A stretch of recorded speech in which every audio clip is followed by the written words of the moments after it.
Welcome back.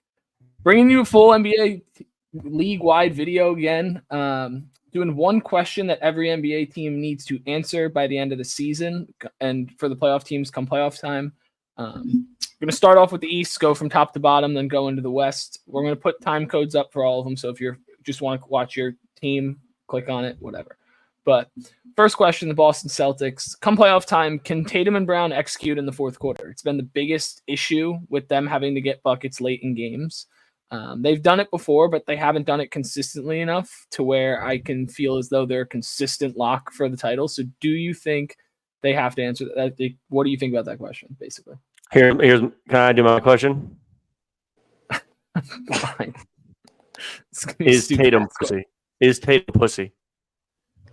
Oh my God! This is why I come up with questions. That's what we need to know at the end of the day. Because are you gonna average whatever you're doing right now, 29, 6-6, and play great and have the best record in the NBA in the regular season? But are the lights gonna get too bright for you, and are you not gonna be able to carry the load? I understand he had a quote today that said, "Oh, you lose one time in the finals, and now everybody sleeps on you." Like, cool, I get it. I feel that makes a lot of sense, but stop folding.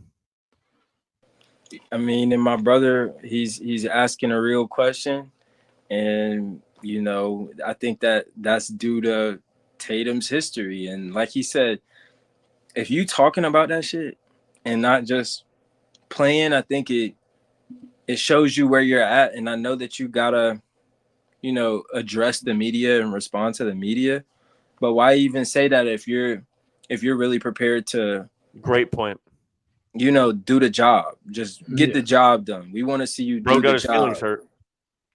Yeah, like I just think that we've seen, like, you can't go down 3-0 to the Heat. I understand that getting it back to 7 was impressive, but they were the far better team. The Heat weren't a good basketball team last season. They made a nice run in the playoffs, but they're not a good team. We're seeing it again. They were an 8 seed last year. They're going to be again this year.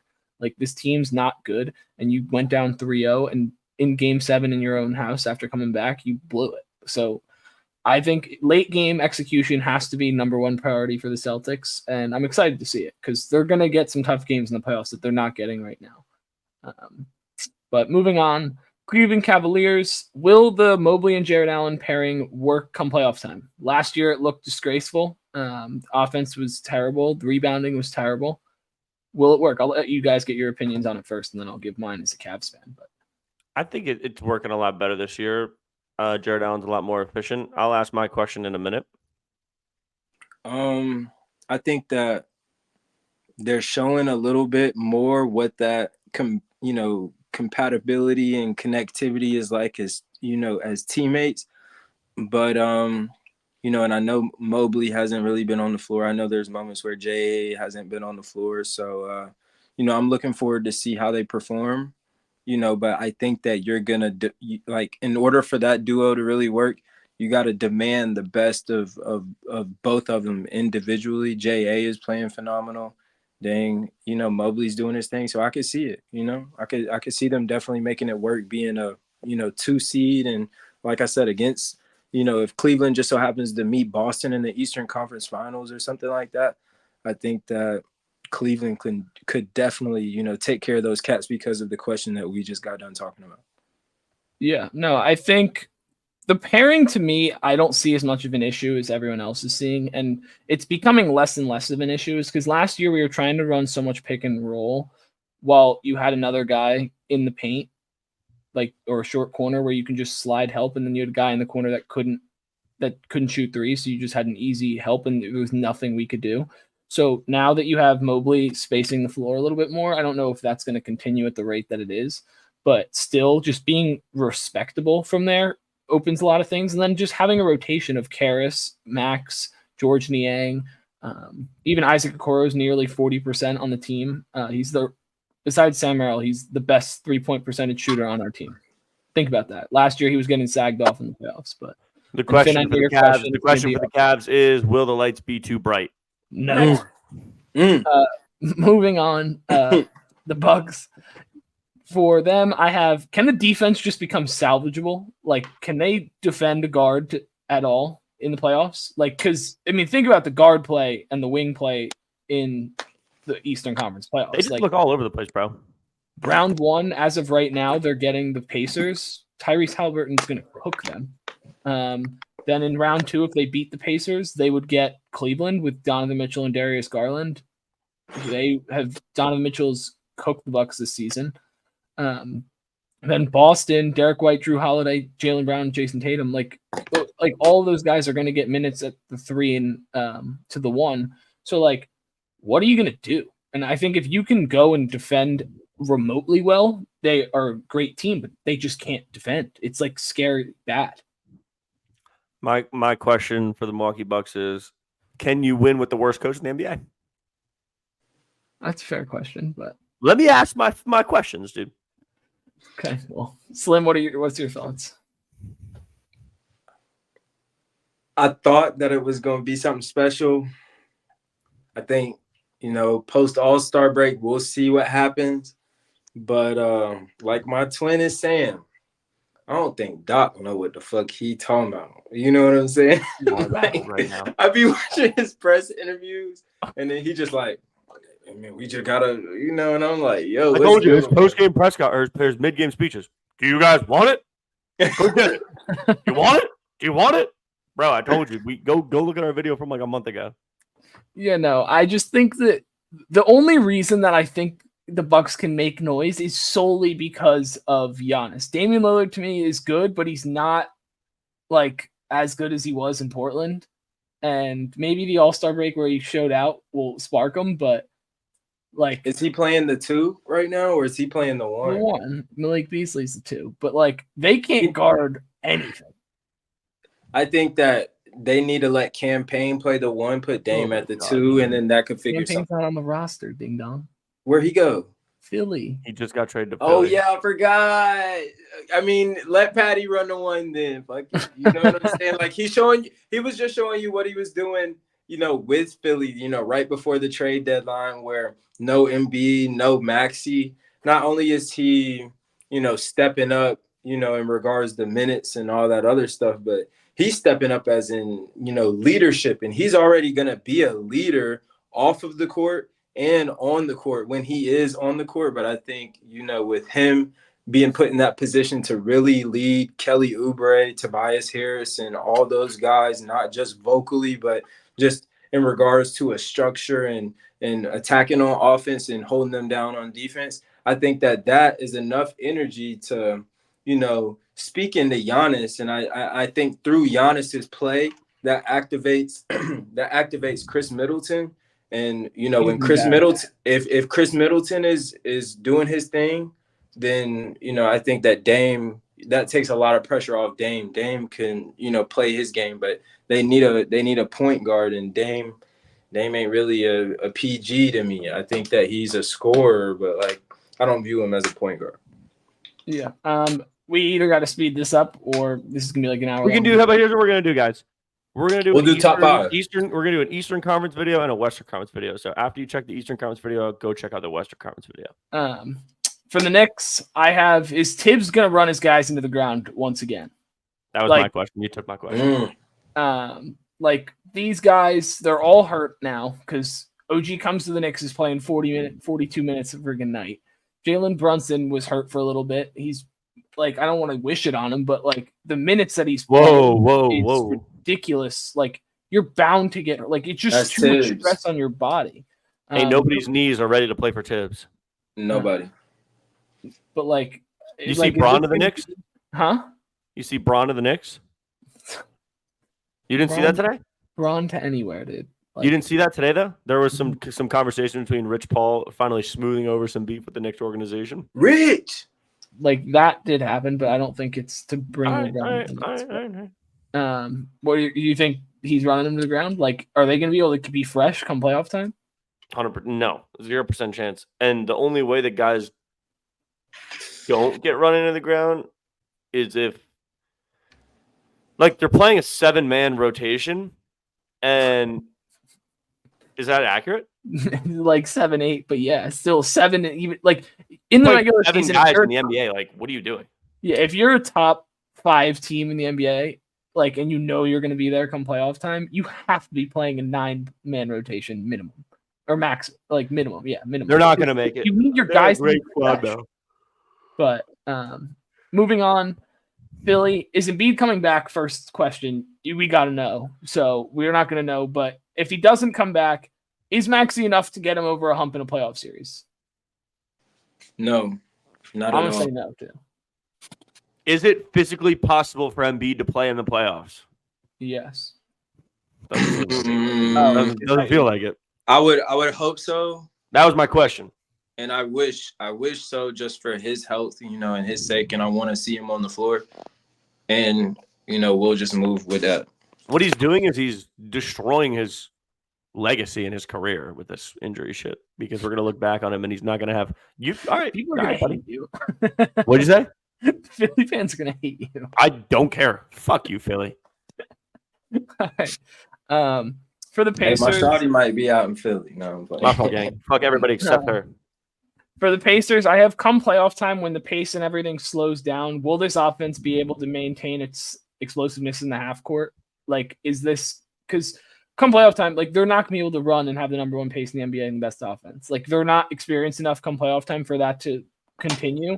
And when you play a team that's, I mean, as of right now they're playing the Bucks in that series, every over bet. But like, just. Is it going to be able to execute? Like, that's what I'm worried about for them. And I don't know if it's going to be able to. Man. Will they get the right matchups?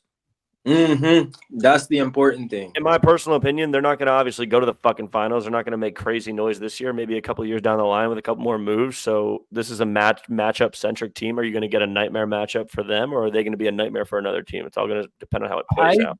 I feel like they don't really – I think the Bucks are probably their best matchup for them, but I feel like they're more of a bad matchup for any of the other playoff teams, if that makes sense. Because not like a bad matchup, but like just one you don't want to see, because they're gonna run, and like no matter like how slow the pace is, that team's still gonna be able to run remotely. It's not gonna be as prolific as it is now, but like they're still gonna be running, and their pace and like constant rim pressure, like all that stuff, or 3-point shooting, like you're gonna have to run around, and it's gonna take you 6 games, I think, to beat them, no matter who you are, even if you're Boston. So that's just like a long series you don't really want in round 1. 100%. If they if they play the Bucks first round, I honestly might pick Indy.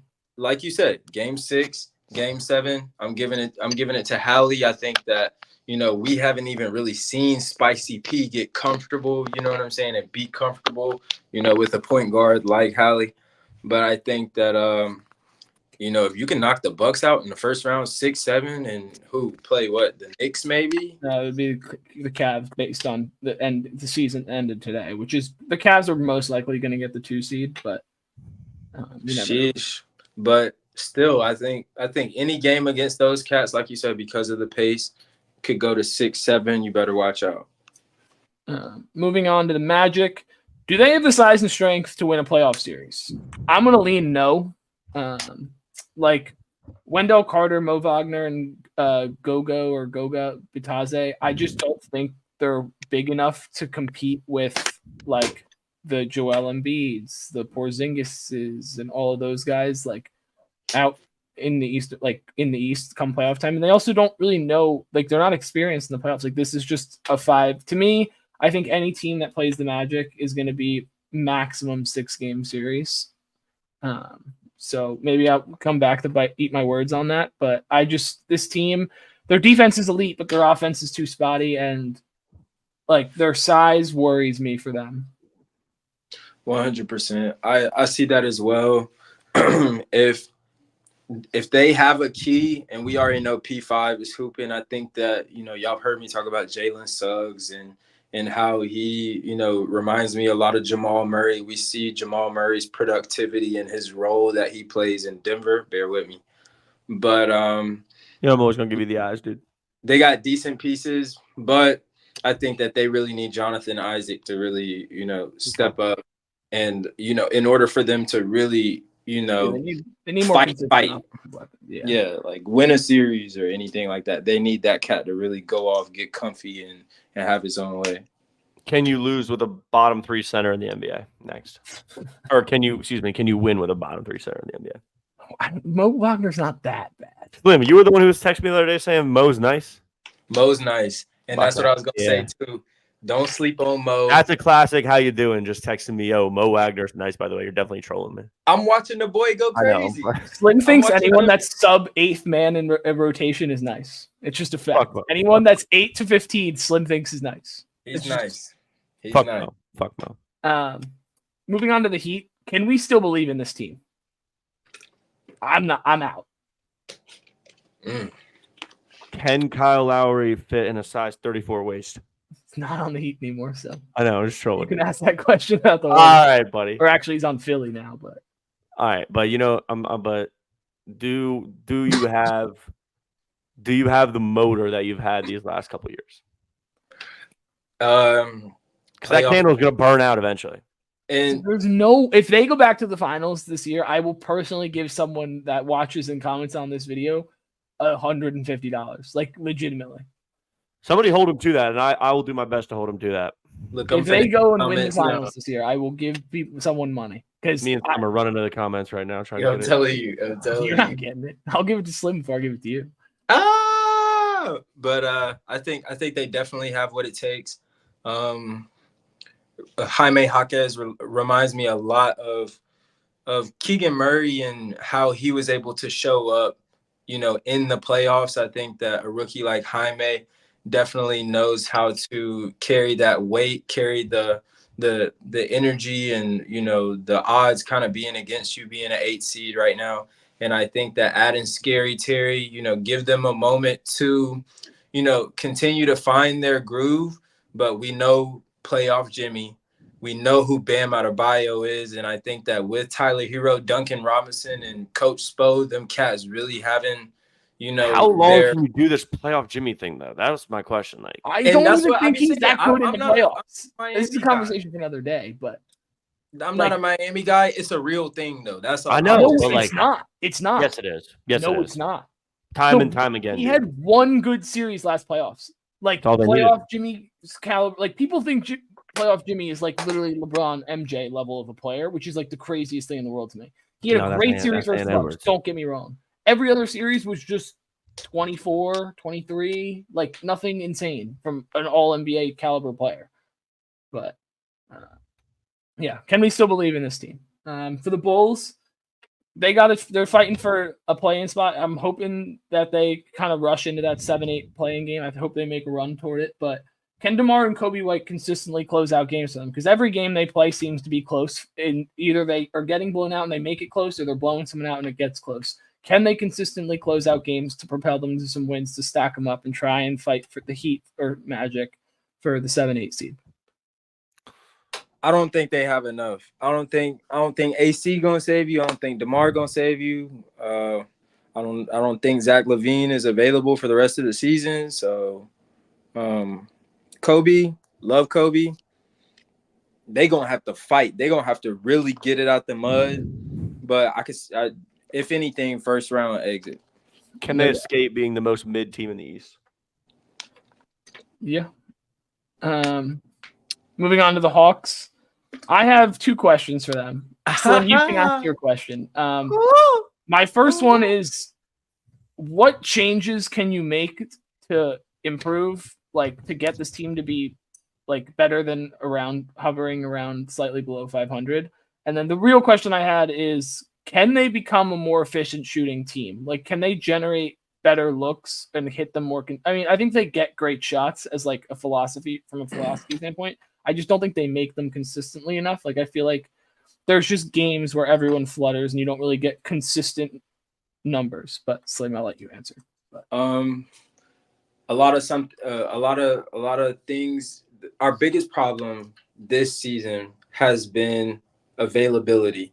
We've had a lot of our starters, you know, maybe even two at a time, who haven't been in the starting rotation due to injury.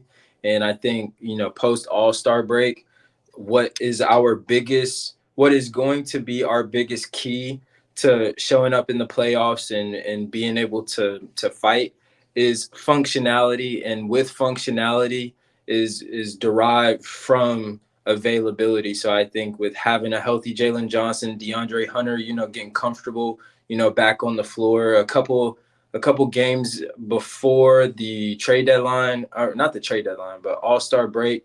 I think we played Charlotte last, but the game before that, he gave you like a career high 27 or something like that, and showed you that he is able to lift a lot of the pressure off of DeJounte Murray for one, and with that, off of DJ, that eases up Trey's game, and then with Trey being able to facilitate for his teammates and find them the way that he does, everybody else becomes a threat, and when everybody else is a threat, you can rely on Trey to shoot more efficiently because the rest of the guys are around him are having a great time, and then you get to he's going to get to the foul line, and it's going to be hard to trap that. So having Bogey and all those guys being able to shoot, I think that's definitely going to help us out a lot. That makes sense. Finn, your thoughts, or you want to move?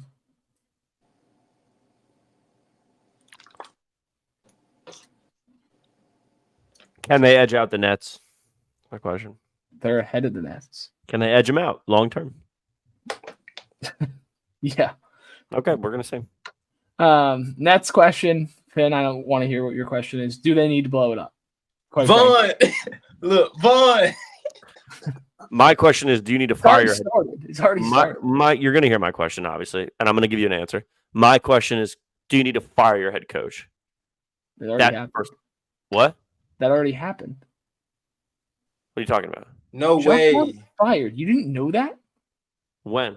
This morning. Did you not read any text in our group chat? We talked. Dude, I was working all day today, and then I was at the gym for 2 hours. No way. We just broke the news like that. Sorry, buddy. For real? It's live. Sorry, I buddy. swear to God.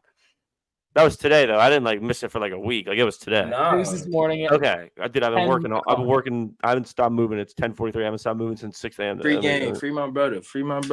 Oh God. Do they need to blow it up, Finn? What did we do?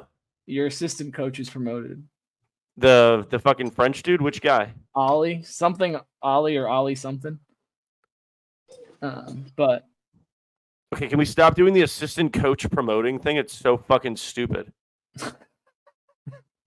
Okay, guess Finn's gonna have to do a whole video on this. Kevin Ollie. Oh, dude, I'm about to do a whole fucking rant on this tomorrow. I really didn't see this. I've been working all day. My question: Do we need to blow it up? I don't know. I think we need to trade McHale for picks. He's not good.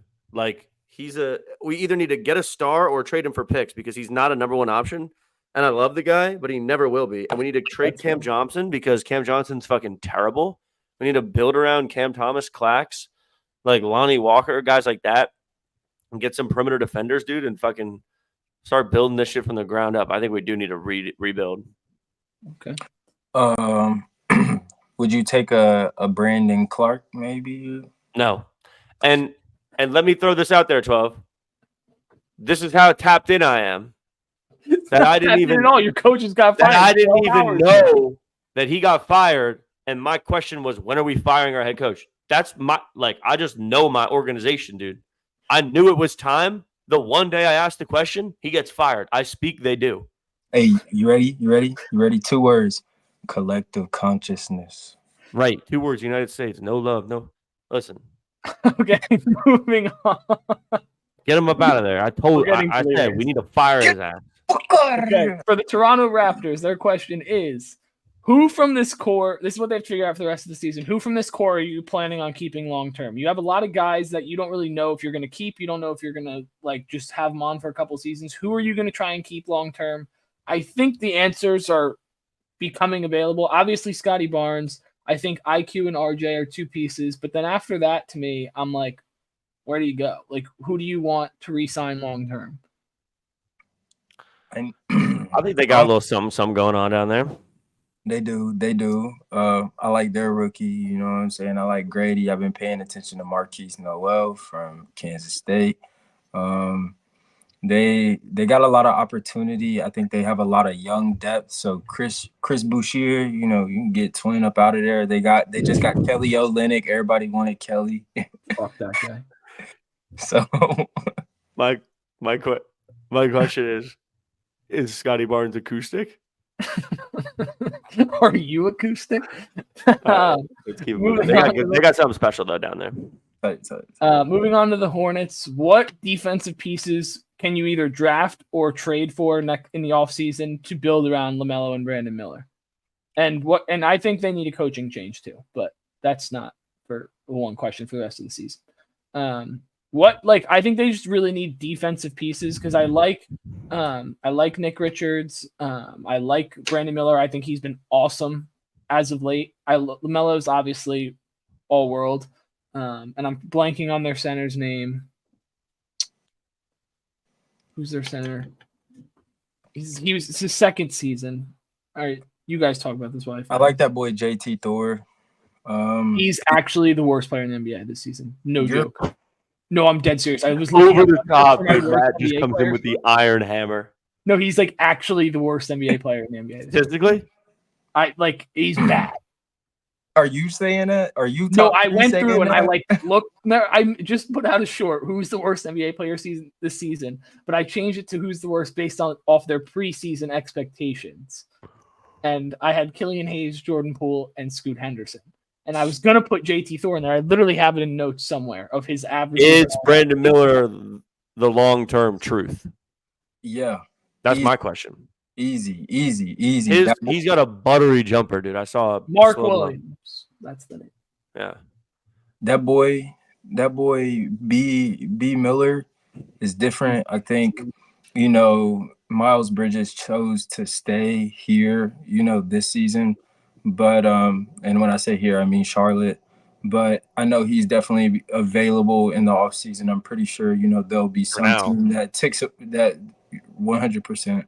For now, and but I think that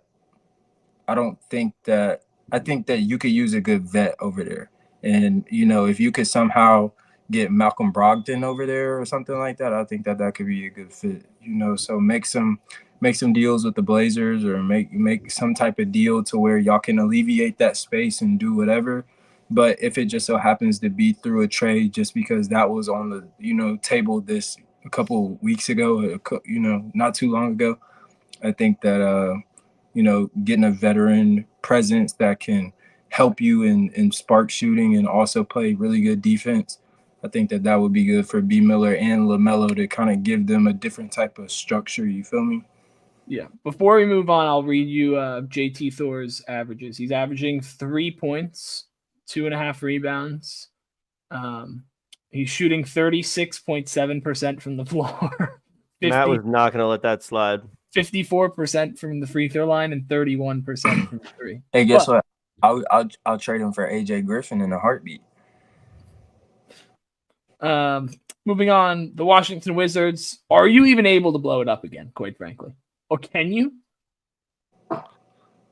Are you going to – I think you keep their core and just try and reevaluate, can you blow it up? Or you just have to ride this wave for a little bit here? And that's what I think their general manager was talking about. Just not really. I think their foundation, Jordan Poole isn't even, really barking up any tree or, really causing a kerfuffle in the East or anything like that. So I think that where they plan on building upon for the future is Koulibaly for one.